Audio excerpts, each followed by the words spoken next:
സംഭൽ അക്രമത്തിൽ ജുഡീഷ്യൽ അന്വേഷണത്തിന് ഉത്തരവിട്ട ഉത്തർപ്രദേശ് സർക്കാർ റിട്ടയർഡ് ഹൈക്കോടതി ജഡ്ജിയുടെ നേതൃത്വത്തിൽ 3-അംഗ കമ്മിറ്റി രൂപീകരിച്ചു.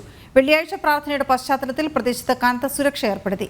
മസ്ജിദിൽ സർവേ നടത്തുന്നതുമായി ബന്ധപ്പെട്ടുണ്ടായ സംഘർഷത്തിൽ ഉണ്ടായ നാശനഷ്ടം പ്രതികളിൽ നിന്ന് ഈടാക്കുമെന്ന് യുപി സർക്കാർ വ്യക്തമാക്കിയിരുന്നു.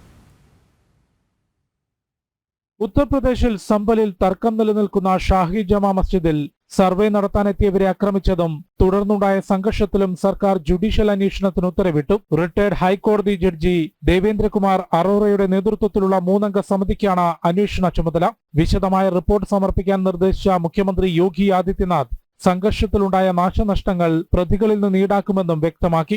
സംഭലിൽ ഹരിഹർ ക്ഷേത്രത്തിന് മുകളിലാണ് മുഗൾ കാലഘട്ടത്തിൽ നിർമ്മിച്ച ജമാ മസ്ജിദ് നിലനിൽക്കുന്നതെന്നും ആരാധനാവകാശം നൽകണമെന്നും ആവശ്യപ്പെട്ട് ഹിന്ദു സമൂഹത്തിന്റെ ഹർജി ജില്ലാ കോടതിക്ക് മുൻപിലുണ്ട്. ഈ കേസിൽ കോടതി ഉത്തരവ് പ്രകാരം സർവേ നടത്താനെത്തിയ ഉദ്യോഗസ്ഥരെയും പോലീസിനെയുമാണ് മസ്ജിദിന് സമീപം ആക്രമിച്ചത്.